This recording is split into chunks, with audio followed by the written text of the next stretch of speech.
said the law has been done away with. Those people in the 1600s, they went to the law when they found one in their ranks committing bestiality. And then children's drawing is still at the center of this story, but now the superintendent in Taunton is asking us to erase what we've seen and heard so far. In a place that calls itself the Christmas City, the Christmas controversy is burning as bright as the lights on the green. The 8-year-old's father blames the school district for overreacting. I'm the parent outside the school now. Now imagine what my son's going through in there. But now the district blames, at least in part, the media, saying this depiction of Jesus on a cross is not the drawing in question. And regarding claims that this provoked a suspension, Superintendent Julie Hackett says this is totally inaccurate and the student was never suspended. Hackett also says there was not an assignment for students to sketch something that reminded them of Christmas. And while she does say that a drawing was discovered by a teacher, Hackett adds, it has not been established whether the drawing was actually completed in school. He's 8 years old, he's a child. You traumatized him. That makes the second grader's father continue to wonder why the reaction in school.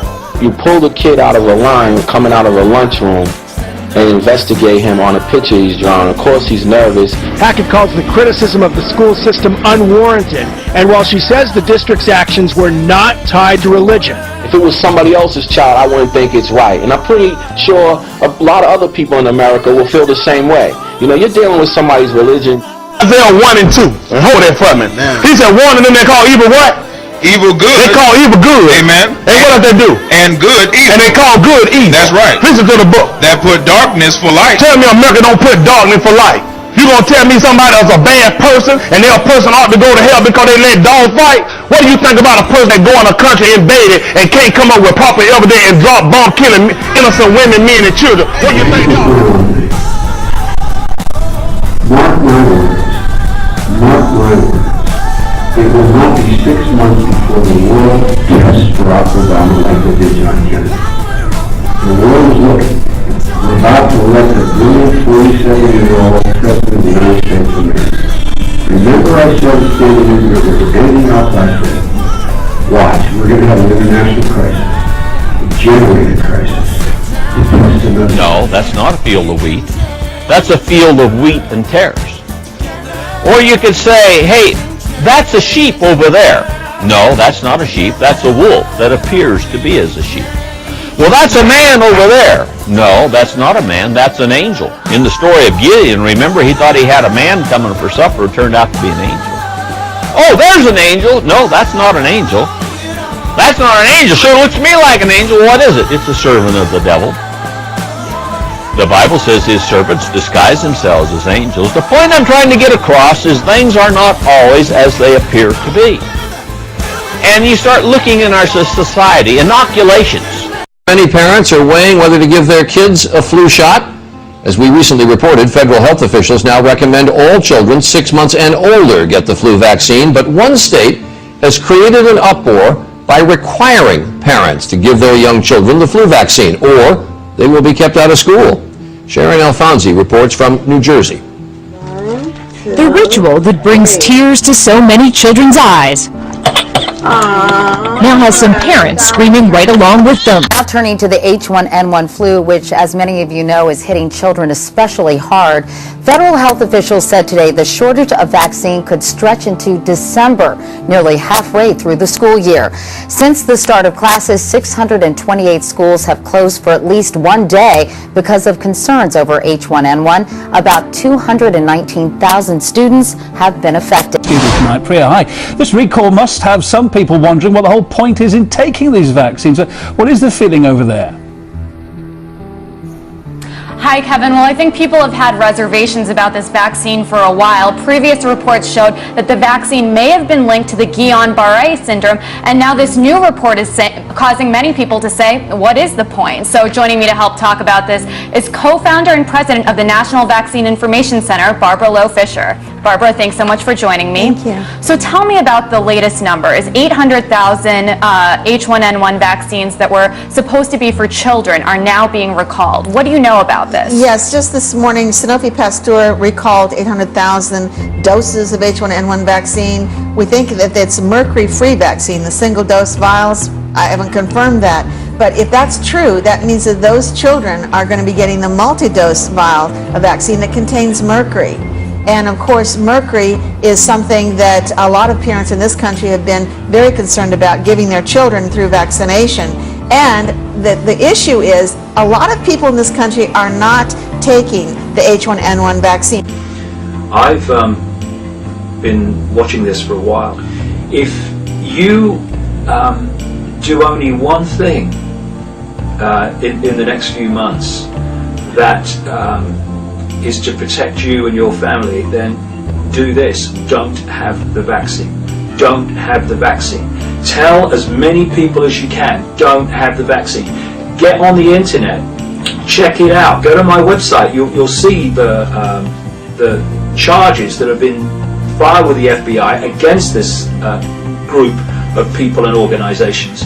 This is the idea, because they want to dramatically reduce the number of people in the world, and they also want to access the body and therefore destabilize it mentally, emotionally, and physically.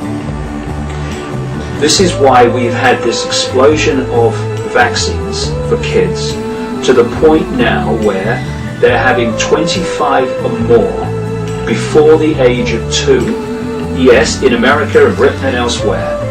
And this is pouring total shite into a still emerging immune system. You've got a growing, developing immune system, and you're saying the first 2 years of life, have some of that, darling. They make inoculations, vaccinations, if you will, appear to be for your benefit, to help you to have better health and to prevent disease. And I can assure you that they are not that. The news networks appear to be there to give you news. I want you to know they are not there to present news to you. They are there to keep news from you. Where they want to take the world is a third world war, which they wish to involve Europe, the United States, and Canada, North America, and Russia and China. I was told by insiders in the 1990s in America that the plan was to lead to a conflict involving China. For this reason, in the 1800s, letters were written, and particularly one particular letter, between two high-level players in the secret society network, in which the 3 world wars were described, where they were going to go. And this letter included the detail of countries that would be involved and how it would be started. And it described the First World War, with the Germans brought into conflict with the rest of Europe and America. It described the Second World War in the same terms and said it would lead to a Jewish state in Israel.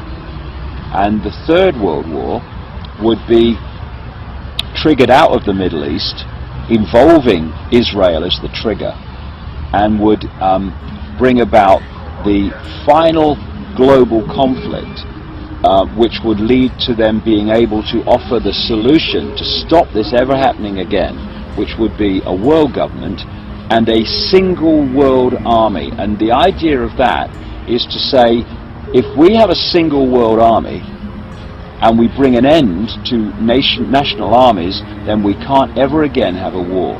What they won't tell you is those that have manipulated the war will be the same people that offer the solution to the war, which is exactly the price of admission is $1 billion and a philanthropic heart.